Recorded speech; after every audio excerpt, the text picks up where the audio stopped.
Hello dear student, स्वागत करते हैं आप सभी का JEE NEET physics chapter wise क्यूआई की सीरीज में। गाइस उम्मीद करते हैं आप सभी बढ़िया होंगे। तो रे ऑप्टिक्स का ये पार्ट फोर्थ आपके साथ लेकर आ चुके हैं। पार्ट थर्ड तक ऑलरेडी कंप्लीट हो चुका है। आपको प्लेलिस्ट के साथ वीडियो लिंक मिल जाएगा, आप जाके वॉच कर सकते हो गाइस। ठीक है।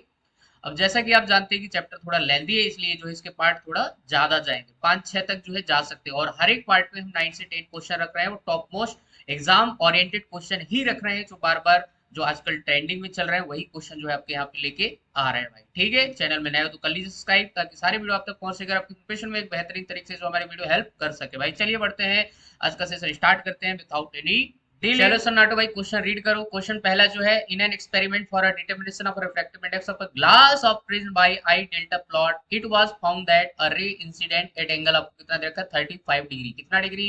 एंगल ऑफ इंसिडेंट आपको दे रखा है 35 degree. Suffers a deviation of 40 degree दे रखा है, मतलब डेल्टा की वैल्यू यहाँ पे दे रखा है 40 degree, right. And that it emerges angle 79 degree दे रखा है भाई। ठीक है, इमरजेंस एंगल कितना दे रखा है आपको 79 degree. In what case which of the following is closest to the maximum possible value of refractive index आपको बताना है। दिस क्वेश्चन यहाँ स्क्रीन जेई 2016 ऑप्शन आपको दे रखे, just you can see guys. ठीक है, चलिए भाई, सो आई होप आपको क्वेश्चन समझ आया होगा। तो सबसे पहले यहाँ पे लिख लीजिए गिवन डाटा क्या क्या है। आपको दे रखा है आई, एंगल ऑफ इंसिडेंट कितना दे रखा है बाबा 35 डिग्री।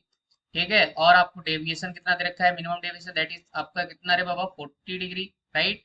और इमरजेंस एंगल ई की वैल्यू दे रखा है कितना आपका 79 डिग्री। ठीक है, अब लाइट यहाँ पे टी आई आर नहीं कर रही है, रिफ्रैक्शन कर रही है भाई। चाहो तो आप यहाँ पे डायग्राम से भी समझ सकते हो। लाइट जो यहाँ पे ऐसा मान लीजिए मेरे पास प्रिज्म है, ग्लास प्रिज्म, ये एंगल ऑफ प्रिज्म है। लाइट यहाँ पे ऐसे आ रही है भाई, ठीक है।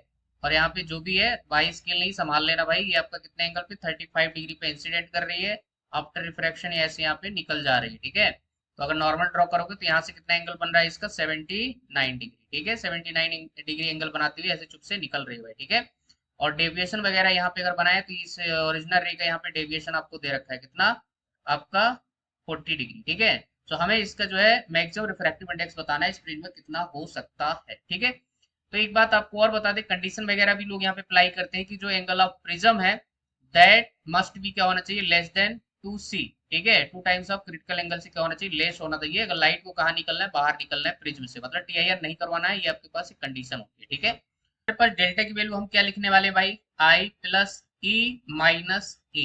ठीक है, तो यहाँ से क्या मिल जाएगा, एंगल ऑफ प्रिज्म मिल जाएगा भाई। डेविएशन कितना दे रखा है, मिनिमम डेविएशन 40 डिग्री। ठीक है, इक्वल टू आई कितना है 35 प्लस आपका 79 माइनस ए। ठीक है, इसको सॉल्व करो जरा, तो हमारे पास ए इक्वल टू यहाँ से आ जाएगा 74 डिग्री। क्लियर है, एंगल ऑफ प्रिज्म कितना आ गया आपका 74 डिग्री। ठीक है, स्पीड फास्ट हो रही हो तो भाई साहब जरूर बताना। ठीक, यहाँ से हमारे पास एंगल ऑफ प्रिज्म भी आ गया भाई 74 डिग्री। क्लियर है। अच्छा, अब यहाँ पे रिफ्रैक्टिव इंडेक्स का जो फार्मूला होता है, आप चाहे तो ये फार्मूला लगा सकते हैं, बी इक्वल टू साइन कितना होता है A plus delta minimum divided by 2, और डिवाइडेड बाई नीचे कितना हो जाएगा साइन ए डिवाइडेड बाई 2। ठीक है, अब यहाँ पे मिनिमम एंगल ऑफ डेविएशन के केस में अगर इसको थोड़ा सा हम यहाँ पे सॉल्व करते हैं तो हमारे पास जो रिजल्ट निकल के आएगा, क्योंकि आपको मालूम है कि अगर एंगल बहुत छोटा है तो साइन थीटा इक्वल टू हम क्या लिख सकते हैं, थीटा लिख सकते हैं।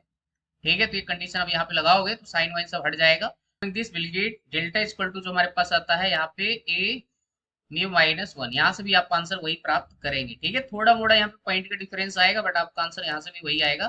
ठीक है, तो अगर ये रिजल्ट डायरेक्ट याद रहता तो बहुत अच्छी बात है, डायरेक्ट यहाँ से निकाल सकते थे। ठीक है, हमें डेविएशन मालूम है, ए मालूम है, म्यू यहाँ से निकाल लेंगे भाई। ठीक है, तो delta divided by A equal to mu minus यहाँ पे 1 हो जाएगा। ठीक है, तो म्यू इक्वल टू क्या आ जाएगा, डेल्टा की वैल्यू यहाँ पे दे रखा है 40 डिग्री डिवाइडेड बाई 74 डिग्री, और प्लस हो जाएगा यहाँ पे आ जाएगा माइनस इधर, तो प्लस हो जाएगा 1। ठीक है, तो म्यू इक्वल टू जो हमारे पास यहाँ पे आएगा, इसको डिवाइड करेंगे तो 0.5 समथिंग यहाँ पे कुछ आएगा, और प्लस 1 करेंगे। ठीक है, यहाँ पे 5 4 समथिंग कुछ आगे और भी जाएगा भाग, और सो आपके पास आंसर जो आएगा क्लोजेस्ट आंसर 1.54 समथिंग यहाँ पे आपके पास मैक्सिमम रिफ्लेक्टिव इंडेक्स की वैल्यू आ जाएगी। ठीक है, तो ये हमारे पास इस पर्टिकुलर क्वेश्चन का आंसर हो जाएगा। सो देख लीजिए यहाँ पे जो बेस्ट क्वेश्चन आंसर है दैट इज क्लोजेस्ट आंसर बताना है, तो आपके पास यहाँ पे fourth is the correct answer guys. ठीक है, सो आई होप आपको कॉन्सेप्ट समझ आ गया होगा। ओके, सो हमारे पास जो next question that is the value of numerical aperture of objective lens of a microscopy दे रखा है 1.25 if light of wavelength 5000 angstrom is used the minimum separation between 2 points to be seen as distinct will be okay and this question you ask in JEE 2019 option आपको दे रखे just you can see guys. Okay भाई, चलिए समझते हैं direct जो formula based question है। तो हमारे पास यहाँ पे गिवन क्या है, हमारे पास न्यूमेरिकल एपर्चर गिवन है 1.25। ठीक है, ये न्यूमेरिकल एपर्चर एक कांस्टेंट वैल्यू है, तो हमारे पास दे रखा है, तो एन ए से आप इसको लिख सकते हो न्यूमेरिकल एपर्चर को that is given as 1.25, right. Wavelength lambda आपको दे रखा है 5000 एंगस्ट्रॉम, ठीक है। तो एंगस्ट्रॉम को हम मीटर में बदल लेंगे तो 10 टू पावर माइनस का 10, तो आपका 30 निपटा दिया, राइट। तो 5 मल्टीप्लाई 10 टू पावर माइनस का 7 और ये मीटर में हो जाएगा, right. Okay, now we have to calculate the minimum separation between two points. Okay, तो मिनिमम सेपरेशन के लिए जो यहाँ पे फार्मूला होता है d equal to 1.22 into lambda divided by 2 into N A, ठीक है, न्यूमेरिकल एपर्चर। अगर इसको डिवाइड करने हम 2 से भाग लगा दे तो हम इसको लिख सकते हैं 0.61 भी लिख सकते हैं into lambda divided by N A, ठीक है। वैल्यू सब्स्टिट्यूट कर दीजिए तो 0.61 मल्टीप्लाई लैम्डा की वैल्यू आपके पास 5 मल्टीप्लाई 10 पावर माइनस 7 और डिवाइडेड बाई आपके पास 1.25, ठीक है। अब चाहे तो इसको ऊपर से काट भी सकते हैं हमारे पास, तो आपके पास 2 जीरो और आएंगे तो यहाँ पे ऐड ऑफ हो जाएंगे तो माइनस के हो जाएगा प्लस का 2, ठीक है भाई। 100 नीचे आएगा ना तो 100 ऊपर जाएगा तो प्लस का 2 हो जाएगा, राइट। तो आपके पास d इक्वल टू कितना हो जाएगा 0.61 और हमने इसको भाग लगाया तो कितना हो जाएगा 5 टू जा और ये 5 जा, ठीक है, और मल्टीप्लाई 10 टू पावर माइनस का 5, ठीक है। आई होप ये बात समझ आई बेटा। 5 से हमने काट दिया है, पॉइंट तो आपने पहले हटा दिया है, तो 5 टू जा 10 और आपके पास 5 5 जा 25, ठीक है। तो ये चीज यहाँ पे आ जाएगी, ठीक है। इसको और फर्दर भाग लगाओगे तो आपको एक जीरो और चाहिए बेटा, क्योंकि आंसर जो आ रहा है ना माइक्रोमीटर में आ रहा है, तो 10 टू पावर माइनस 6 जो है आपको यहाँ पे बनाना पड़ेगा, ठीक है। तो इसको सॉल्व करेंगे तो हमारे पास जो अप्रोक्सीमेट आंसर जाएगा, मैं डायरेक्ट लिख रहा हूँ बेटा, हमने सॉल्व कर लिया ऑलरेडी। तो हमारे पास जो आंसर आएगा दैट इज 0.4 माइक्रोमीटर में यहाँ पे आ जाएगा, just solving this value guys, ठीक है। तो हमारे पास जो best possible answer that is first is the correct answer. So I hope आपको सोल्यूशन समझ आया होगा बेटा। अगर स्पीड फास्ट लगे तो मुझे कमेंट सेक्शन में जरूर बताना, और भाई वीडियो को लाइक करते रहना भाई, ठीक है। तो हम लोग ऐसे चले जाते देख के अच्छा नहीं लगता यार, ठीक है। तो वीडियो को लाइक भी कर देना बेटा। चलिए आगे बढ़ते हैं नेक्स्ट क्वेश्चन। ओके भाई, अब ये जो नेक्स्ट क्वेश्चन है बहुत ही जोरदार, बहुत ही लाजवाब है। Question is a concave mirror है रेडियस ऑफ कर्वेचर आपको दे रखा है 40 centimetre. It is at a bottom of glass that has water filled up to 5 centimetre, seen the figure बताया है। If a small particle is floating on the surface of water, its image as seen from directly above the glass is at a distance d from the surface of water. Okay. The value of d is close to आपको बताना है। refractive index of water आपको दे रखा है 1.33. Okay.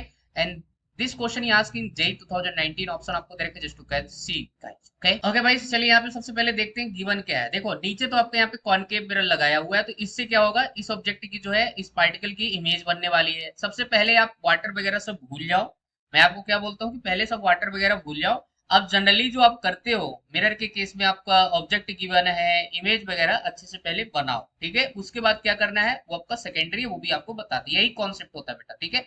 तो पहले water water को सब भूल जाओ। तो क्या है यहाँ पे गिवन आपको रेडियस ऑफ कार्वेचर गिवन है, कितना आपका 40 सेंटीमीटर।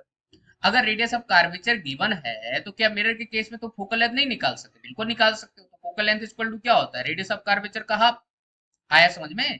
तो 40/2, तो हमारे पास जो फोकल लेंथ आ जाएगी कॉनकेव मिरर की दैट इज 20 सेंटीमीटर। अब एक बात बताओ, ये प्लस होगी माइनस होगी? माइनस होगी। क्यों? क्योंकि हमारे पास कौन सा मिरर है, कॉनकेव मिरर है, ठीक है। अच्छा पहली बात। अब यहाँ पे क्या बोला है, ऑब्जेक्ट की ये जो आपके पास पार्टिकल कहाँ पे बैठा हुआ है, 5 सेंटीमीटर पे बैठा, ठीक है। तो अब इसका मतलब ये हो कि हमारे पास u इक्वल टू कितना हो जाएगा, -5 सेंटीमीटर। सीधी सी बात है, ऑब्जेक्ट तो यही होगा ना पार्टिकल, ठीक है। रियल ऑब्जेक्ट है तो हमारे पास u इक्वल टू माइनस का 5 सेंटीमीटर लेना पड़ेगा for the real case, right. अब यहाँ पे हमें फाइंड करना है सबसे पहले इमेज की पोजीशन क्या होगी, समझ रहे कि नहीं, ठीक है। चलिए मिरर में इमेज की पोजीशन कहाँ पे आएगी वो अपने को निकालना है, राइट। कैसे क्वेश्चन हो सकता है आपको थोड़ा डरावना लग जाए, डरने की जरूरत नहीं है। तो हमारे पास यहाँ पे फोकल लेंथ का formula 1/f equal to 1/v और ये आपके पास प्लस 1/u, ठीक है। एक बात और याद रखना बेटा, मिरर की जो फोकल लेंथ है वो वाटर या दूसरे मीडियम के साथ चेंज नहीं होती, तो इसके में कुछ भी चेंज नहीं आएगा। सीधा सीधा में वैल्यू पुट करो तो माइनस का 1/20 इक्वल टू 1/v और यहाँ पे माइनस का 1/5 लिखेंगे, ठीक है। साइन कन्वेंशन आपको करना पड़ेगा। तो 1/20 इक्वल टू हमारे पास -1/20 प्लस आपके पास 1/5, ठीक है। तो माइनस यहाँ पे क्या हो जाएगा 1/v, बेटा एलसीएम कितना आ जाएगा, ध्यान से देखिए 20 आ जाएगा। इधर कितना बचेगा -1, इधर कितना बच जाएगा +4, ठीक है। तो v की वैल्यू कितनी आ जाएगी 20/3, वो भी पॉजिटिव में आई है। किसमें आई है भाई, ये पॉजिटिव में आई है। 20/3 सेंटीमीटर, इसको एज इट इज रहने दो भाई। पॉजिटिव में आने का मतलब क्या है भाई, आपके पास ऐसा समझो ये था कॉनकेव मिरर, ठीक है। यहाँ पे रखी थी ऑब्जेक्ट कितने पे, अगर यहाँ पे पोल से इसकी डिस्टेंस देखो तो 5 सेंटीमीटर पे। बात समझ आ रही है? तो इमेज जो बनेगी, अगर देखो इधर बन रही होती तो नेगेटिव होती। अब ये इमेज किधर बन रही है, इधर बन रही है, मतलब पॉजिटिव है ना, ठीक है। तो इधर बन रही है, ठीक है। वर्चुअल वगैरह जो है बन रही है, वर्चुअल इरेक्ट जो है बोल सकते हो आप। तो ये इमेज यहाँ पे बन रही है, ठीक है। तो अगर यहाँ पे देखें तो हमारे पास कंटेनर ऐसा है, तो इसका मतलब ये कंटेनर के नीचे यहाँ पे बन रही होगी, ठीक है। आया समझ, मिरर से ये कितना 20/3 सेंटीमीटर। तो अगर यहाँ से सरफेस से देखूँ तो कितना आएगा, तो आपको ऑलरेडी दे रखा है कितना 5।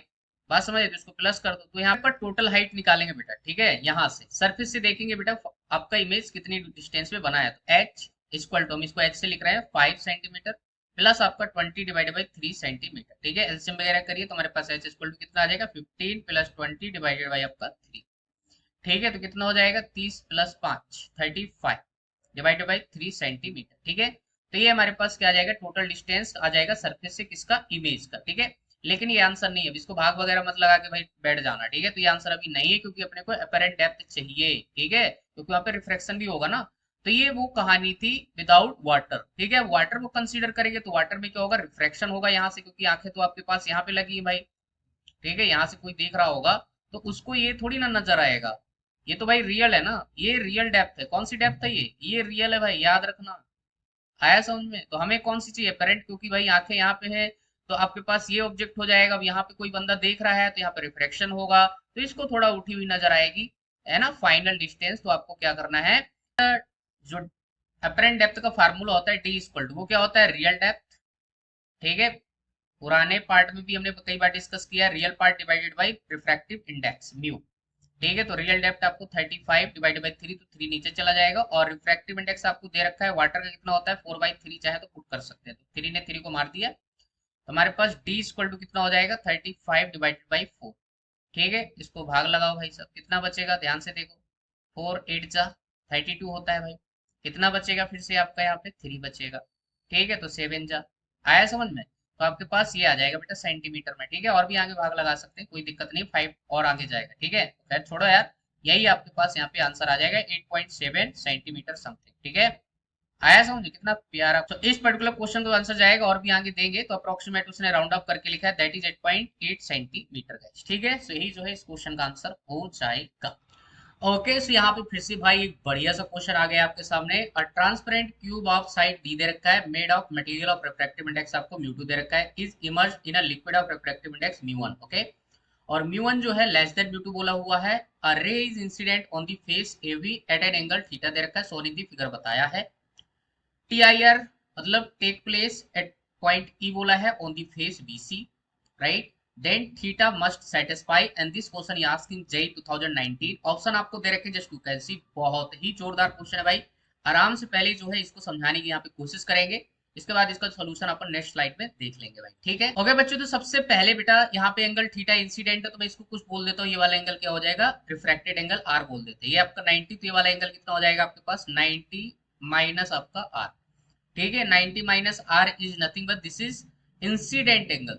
बात समझ आ रही है। पहले सबसे पहले स्नेल्स लॉ लगाएंगे, थीटा और आर के बीच रिलेशन निकालेंगे, उसके बाद हम यहाँ पे टी आई आर की कंडीशन वगैरह अप्लाई करेंगे, after that will get our answer, ठीक है। तो ये डायग्राम आपको माइंड में रखना है भाई, ठीक है। मैं यहाँ पे बता देता हूँ कि आई इक्वल टू हमारे पास जो एंगल ऑफ इंसिडेंट होगा that is equal to 90 minus R. आया समझ में, 90 माइनस आर। और एक बात हमेशा याद रखो, अगर मुझे टी आई आर करवाना है तो ये आपके पास इंसिडेंट एंगल की वैल्यू मस्ट भी क्या होना चाहिए, क्रिटिकल एंगल होनी चाहिए, ये बात आप माइंड में रख लीजिए भाई, ठीक है। तभी यहाँ पे टी आई आर होगा, अदरवाइज नहीं होगा, ठीक है। तो ये कंडीशन भी हम यहाँ पे यूज करने वाले हैं। सबसे पहले यहाँ पे स्नेल्स लॉ लगाएंगे, ठीक है। स्नेल्स लॉ, तो हमारे पास क्या होगा, म्यू1 साइन थीटा इक्वल टू, इधर कितना हो जाएगा म्यू2 साइन आर, क्लियर है भाई। अब यहाँ पे क्या कर लीजिए, साइन आर की वैल्यू चाहे तो निकाल सकते हो, साइन आर इक्वल टू कितना हो जाएगा म्यू1 डिवाइडेड बाई म्यू2 इंटू आपके पास साइन थीटा। क्वेश्चन नंबर 1 नाम देना चाहे तो दे सकते हैं, ठीक है। ये हो गया। अब यहाँ पे सेकंड कंडीशन हम लगाएंगे टी आई आर वाला, ठीक है। तो हमारे पास जो एंगल ऑफ इंसिडेंट है दैट इज 90 माइनस आपका क्या है आर दे रखा है, ठीक है। अब यहाँ पे क्रिटिकल एंगल की वैल्यू निकाले तो sine C, sine C equal to क्या आता है, रेयर डिवाइडेड बाई डेंसर। और आपको बताया गया है कि रेयर मीडियम म्यू1 है और डेंसर मीडियम आपका क्या है म्यू2 है। बात समझ आ रही है, समझ रहे कि नहीं। तो हमारे पास क्या हो जाएगा, साइन सी इक्वल टू हो जाएगा म्यू1 डिवाइडेड बाई म्यू2। भाई क्रिटिकल एंगल का जो फार्मूला होता है वो रेयर डिवाइडेड बाई डेंसर होता है, ठीक है। तो साइन सी इक्वल टू आ गया। अब यहाँ पे कंडीशन भी अपने को मालूम है क्या, कि आपके पास जो एंगल ऑफ इंसिडेंट है दैट इज 90 माइनस आर, और ये आपका ग्रेटर देन होना चाहिए क्रिटिकल एंगल से। क्लियर है, क्लियर है। हम क्या कर सकते हैं, दोनों साइड साइन वगैरह यहाँ पे अप्लाई कर सकते हैं। जैसे साइन अप्लाई करोगे तो हमारे पास कितना हो जाएगा साइन 90 माइनस आर, ठीक है। और यहाँ पे हो जाएगा greater than sign C. Sine सी की वैल्यू आप ये सब्स्टिट्यूट कर सकते हैं, ठीक है। हमारे पास यहाँ पे क्या हो जाएगा, साइन 90 माइनस थीटा होता है कॉस थीटा, तो आपके पास हो जाएगा cos R that is greater than आपके पास म्यू वन डिवाइडेड बाई आपका म्यू टू हो जाएगा, ठीक है। ये हो जाएगा। अब यहाँ पे थोड़ा सा बेटा जो है कैलकुलेशन है, मैथमेटिक्स है और कुछ भी नहीं है, जितना होना था भाई यहाँ पे हो चुका है, कॉन्सेप्ट खत्म, मैथमेटिक्स चालू होने वाली है, ठीक है।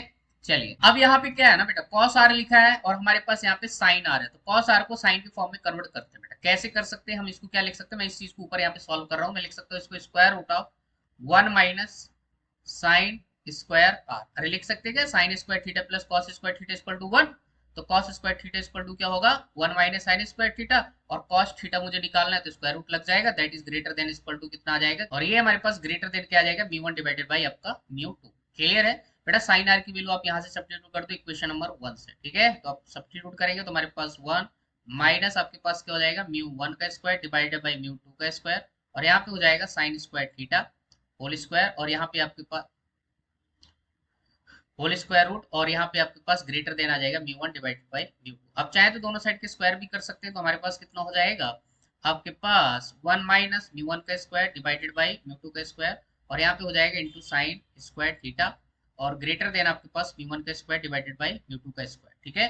बेटा हमें क्या चाहिए, थीटा चाहिए, तो थीटा साइन थीटा को भाई ये वाला पूरा टर्म इधर ले जाओ, तो कितना हो जाएगा 1 minus mu one square divided by आपका mu two square, greater than इधर आ जाएगा mu one square divided by आपका mu two square into sine square theta, ठीक है। इसको यहाँ पे भाग लगा दीजिए भाई, ठीक है। तो भाई इसको आप यहाँ पे डिवाइड में ले जाएंगे ना, ये पूरा ब्रैकेट करिए, और आप इसको अगर इधर ले आएंगे ना तो ऊपर जाएगा म्यू टू स्क्वायर और divide by mu one square, ठीक है। हमारे पास कितना हो जाएगा mu two square divided by आपका म्यू वन स्क्वायर, और ये 1 minus mu one square sorry, और डिवाइडेड बाई कितना हो जाएगा mu two square, greater than आपके पास यहाँ पे हो जाएगा साइन स्क्वायर थीटा। क्लियर है। तो जब इसको अंदर मल्टीप्लाई कराएंगे तो कितना हो जाएगा mu two square divided by mu one square, और ये आपका 1 हो जाएगा, ठीक है। तो mu two square divided by mu one square minus आपका 1 हो जाएगा, greater than sine square theta, square root वगैरह हटाएंगे, after that you will get your answer. यहाँ से हम लिख रहे हैं mu two square divided by mu one square minus 1, और ये आपके पास greater than sine square theta, ठीक है। स्क्वायर हटाएंगे तो हमारे पास यहाँ पे कितना हो जाएगा sine theta less than mu two का square divided by mu one square minus 1, ठीक है। हमारे पास थीटा लेस देन आ जाएगा साइन ऑफ इनवर्स, और ये पूरा आपके स्क्वायर रूट में जाएगा भाई, स्क्वायर रूट लगाने भूल गए, तो हमारे पास साइन इनवर्स, और स्क्वायर रूट कितना हो जाएगा आपके पास म्यू टू का square divided by mu one square minus 1, ठीक है। यही हमारे पास क्या हो जाएगा आंसर हो जाएगा ऑफ दिस क्वेश्चन का, ठीक है।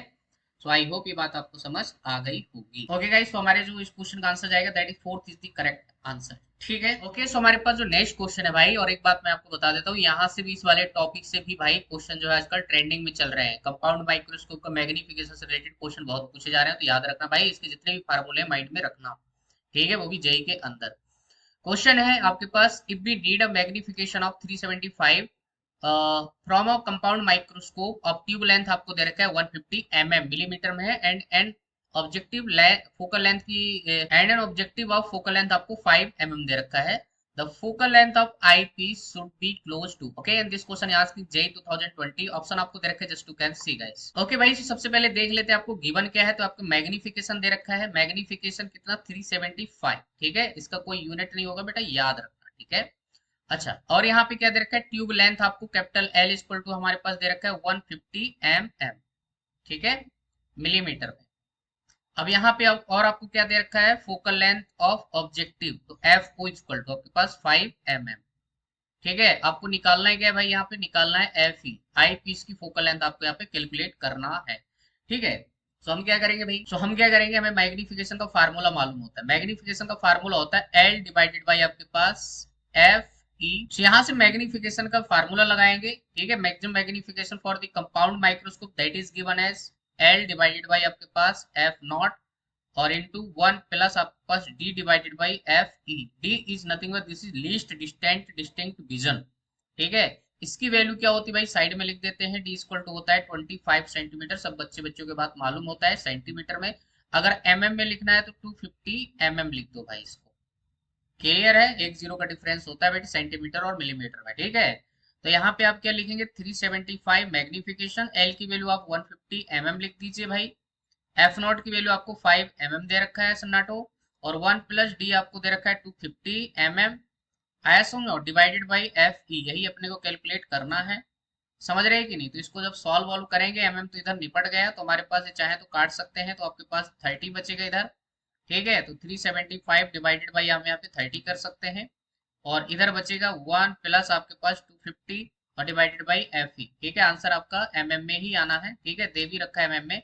आप इसको 5 से चाहे तो और काट सकते हैं। ठीक है, आया समझ में? आप इसे चाहे तो 5 से काट सकते हैं, 5 6 जा, और ये आपके पास 5 7 जा, और आपके पास यहाँ पे 2 बचेगा, तो 5 5 जा 25। ठीक है, तो हमारे पास यहाँ पे 75 डिवाइड बाई आपका क्या हो जाएगा, 6 हो जाएगा। चाहे तो 3 से निपटा सकते हैं इसको, तो 3 2 जा, और आपके पास 3 2 जा 6, और 3 5 जा। ठीक है, तो 25/2 बच जाएगा।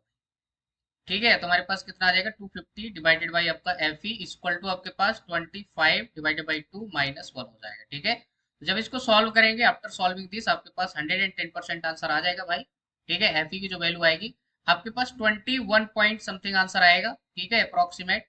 अब ये क्लोजेस्ट आंसर जो है आपको देखना है, तो हमारे पास जो क्लोजेस्ट वैल्यू होगी इसकी, दैट इज आपके पास कौन सा यहाँ पे दिख रहा है, देख सकते हैं आपके पास third option, that is 22 mm। Clear है? तो आपका जो है आंसर ऐसे ही आएगा, एग्जैक्ट आंसर जो आपको यहाँ से मिलने वाला नहीं है गाइस। ठीक है, सो आई होप यार आपको समझ आया होगा। मेन चीज है बेटा इसका फार्मूला माइंड में रखना। क्लियर है? काफी इंपॉर्टेंट है, क्योंकि आजकल यहाँ से क्वेश्चन ट्रेंडिंग में चल रहे हैं, बहुत क्वेश्चन आ रहे हैं बेटे कंपाउंड और आपके पास टेलीस्कोप से। ओके, सो हमारे पास जो नेक्स्ट क्वेश्चन है, question is a thin lens made of glass, refractive index आपको दे रखा है 1.5 और focal length f equal to 16 centimetre is immersed in a liquid of refractive index 1.42 दे रखा है। If its focal length in a liquid is f1, then the ratio of f1 divided by f is close to, आपको बताना है integer में। Okay, option आपको दे रखे just to cancel this question asked in JEE 2020। Okay भाई, तो चलिए देख लेते हैं भाई, सिंपल सा क्वेश्चन है यार, हमने तो बहुत सारे जो है क्वेश्चन किए हुए हैं ऑलरेडी ऐसे। ठीक है, सो आपको देखो यहाँ पे फोकल लेंथ दे रखा है एयर में कितना आपका f equal to 16 centimetre. Clear है? लेंस का आपको रिफ्रैक्टिव इंडेक्स 1.5 दे रखा है। जब इसको जो है लेंस को किस में रखा जाता है, 1.42 रिफ्रैक्टिव इंडेक्स के मीडियम में रखा जाता है, तो फोकल लेंथ आपके पास यहाँ पे f1 दे रखा है। तो f1 डिवाइडेड बाय f का रेशियो आपको बताना है। ठीक है, तो जो फोकल लेंथ दे रखा है एयर में, सबसे पहले इसको एयर में अपन सॉल्व करते हैं, तो 1/f equal to mu of lens कितना 1.5 -1। ठीक है, मैं लेंस मेकर फार्मूला लगा रहा हूँ, into 1 divide by R1 minus 1 divide by R2। कुछ भी नहीं बोला है, तो इक्वी कन्वेक्स लेंस अपन जो है यूज कर लें। ठीक है, हमारे पास इक्वी कॉन्वेक्स लेंस अगर यूज करेंगे, तो हमारे पास यहाँ पे रेडियस ऑफ कर्वेचर की बात करोगे, तो इसका रेडियस ऑफ, मान लो लाइट इधर से आ रही है, ठीक है, तो ये वाला आपका पॉजिटिव होगा रेडियस ऑफ कर्वेचर, ये वाला आपका नेगेटिव होगा। तो ये सब करने की जरूरत नहीं होती यार, मैं आपको बार बार बोलता हूँ कि आपको जब भी इक्वी कॉन्वेक्स लेंस देना, तो आप किया क्या करो, देखो यहाँ पे 1/16 इक्वल टू यहाँ पे कितना हो जाएगा 0.5 मल्टीप्लाई, यहाँ पे सीधा सीधा आप 2/r कर दिया करो, दैट्स ऑल। क्लियर है? अगर प्लेन वेलेनो कुछ भी नहीं बोला है सिर्फ, तो आपका इक्वी कॉन्वेक्स है, तो आपको हमेशा 2/r कर देना है, दैट्स ऑल। क्लियर है? लाइट कहीं से भी आए, लेफ्ट से आए चाहे राइट से आए। ठीक है, आपका जो है टाइम बचेगा यार। ठीक है, तो हमारे पास ये हो जाएगा भाई। ठीक है, 2/r। अब यहाँ पे हमारे पास आर आ जाएगा, तो आर इक्वल टू कितना आएगा 0.5 मल्टीप्लाई आपका 2 डिवाइड बाई, नहीं, तो यहाँ से हमारे पास आर इक्वल टू कितना हो जाएगा, ध्यान से देखिए, आपके पास 5 मल्टीप्लाई 2 डिवाइड बाई आपका 10, ऊपर जाएगा आपका 60। ठीक है, आप ये आराम से कर सकते हो, तो ये तो गया। तो आर की वैल्यू कितनी आ जाएगी, जस्ट 16 सेंटीमीटर। आया समझ? जो रेडियस ऑफ कार्वेचर, जो आपका फोकल लेंथ है, वही आपका रेडियस ऑफ कार्वेचर आ गया इसका। ठीक है, आर इक्वल टू कितना 16 सेंटीमीटर। ठीक है, अच्छा, ये आ गया। अब हम क्या करेंगे भाई, अब अपन f1 निकालेंगे। ठीक है, तो फिर से lens maker formula 1/f1 equal to mu of lens divided by mu of surrounding, आप लिखना पड़ेगा क्योंकि दिया हुआ है, पहले तो एयर था, इनटू आपको 2/r कर देना डायरेक्ट। बात समझ आ रही है? कुछ सोचना ही नहीं है भैया। ठीक है, तो 1/f1 इक्वल टू लेंस का 1.5 डिवाइडेड बाई 1.42 -1। ठीक है, मल्टीप्लाई यहाँ पे 2 डिवाइड बाई आपका 16, तो ये तो गया। ठीक है, तो कितना बन जाएगा 8 बन जाएगा भाई। ठीक है, तो 1/f1, और इधर 1.5 माइनस आपका 1.42 डिवाइडेड बाई आपके पास 1.42, और मल्टीप्लाई 1/8। आया समझ में? तो ये हमारे पास हो जाएगा, तो f1 की वैल्यू कितनी हो जाएगी 1.42 मल्टीप्लाई 8, और डिवाइड में भाई कितना हो जाएगा 1.50 माइनस 1.42 करेंगे, तो हमारे पास 0.08 यहाँ से निकल के आ जाएगा। ठीक है, तो एक पॉइंट हटा सकते हैं भाई ऊपर नीचे, तो ऊपर 142 मल्टीप्लाई 8 और नीचे बचेगा 8 गया, तो आपके पास सीधा सीधा क्या आएगा 142 आ जाएगा भाई। ठीक है, सेंटीमीटर में। समझ रहे हो? देखो एग्जामिनर कितना प्यारा डाटा सेट करता है यार, कि भाई साहब तुम्हें टाइम भी नहीं लगेगा निकालते हुए आंसर। ठीक है, तो हमसे पूछा है f1 डिवाइडेड बाई आपका f। ठीक है, तो 142 डिवाइडेड बाई आपका कितना 16, राइट। 2 से निपटा दीजिए भाई, 2 7 जा, और आपके पास यहाँ पे क्या बचेगा 2 1 जा। ठीक है, और 2 8 जा। 71 पॉइंट आपके पास 8 बचेगा। ठीक है, तो यहाँ पे इसको भाग लगाइए तो हमारे पास आ जाएगा 8.8 समथिंग आपके पास आ जाएगा। रेशियो है तो आपके पास यही रहेगा, और ग्रेटेस्ट इंटीजर के फॉर्म में आपके पास आंसर 9 आप लिख सकते हैं भाई। क्लोज आंसर आप देख सकते हैं। क्लियर है, तो हमारे पास जो आंसर जाएगा दैट इज आपका fourth is the correct answer. ठीक है, तो हमारे पास नेक्स्ट क्वेश्चन है critical angle of a medium for a specific wavelength if the medium has relative permittivity 3 दे रखा है, रिलेटिव परमेबिलिटी आपको दे रखा है 4/3 for this wavelength will be. Okay, this question asked in JEE 2020। Option आपको दे रखा है just to can see. So question में फाइंड क्या करना है भाई, क्रिटिकल एंगल आपको फाइंड करना है। तो क्रिटिकल एंगल को फार्मूला क्या होता है, सबसे पहले तो ये मालूम होना चाहिए। तो sine C equal to mu rarer divided by आपका म्यू डेंसर। आया समझ में? ये म्यू रेयरर मतलब समझ रहे हैं ना, rarer medium divided by denser medium. चाहे तो आप इसको लिख सकते हैं N R divided by N D.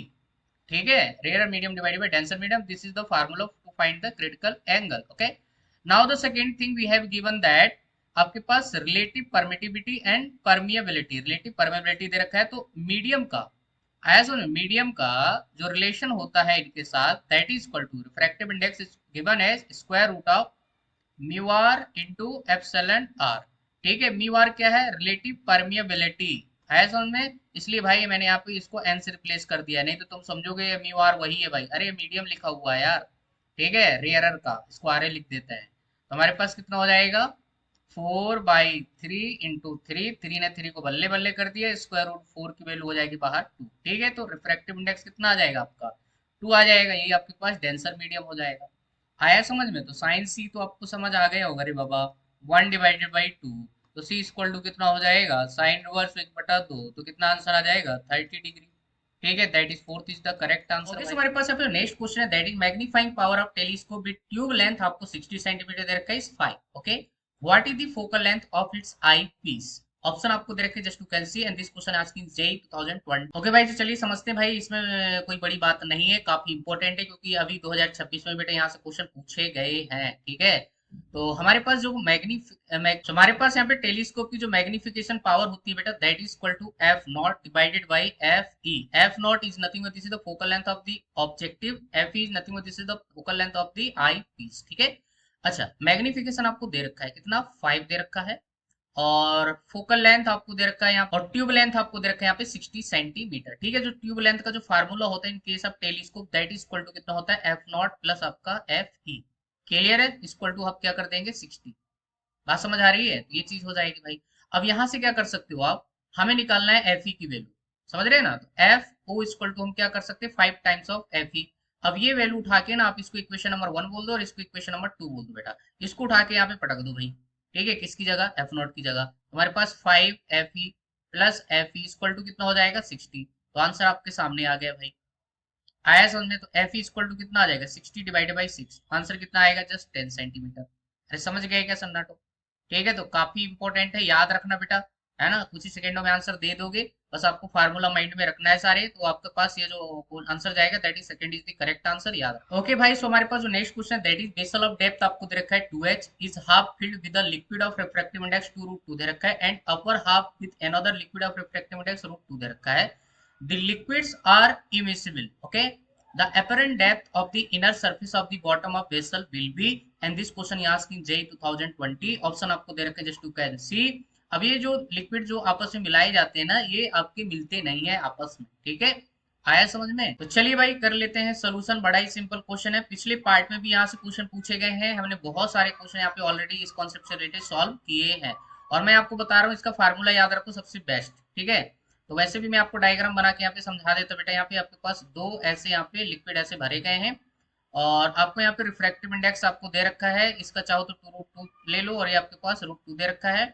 Total इसका डेप्थ दे रखा है 2 आपका एच, ये आपका हाफ हाफ पार्ट पे लिक्विड भरे गए हैं, तो ये हाफ और ये हाफ। ठीक है, तो एच एच हो जाएगा हाफ हाफ।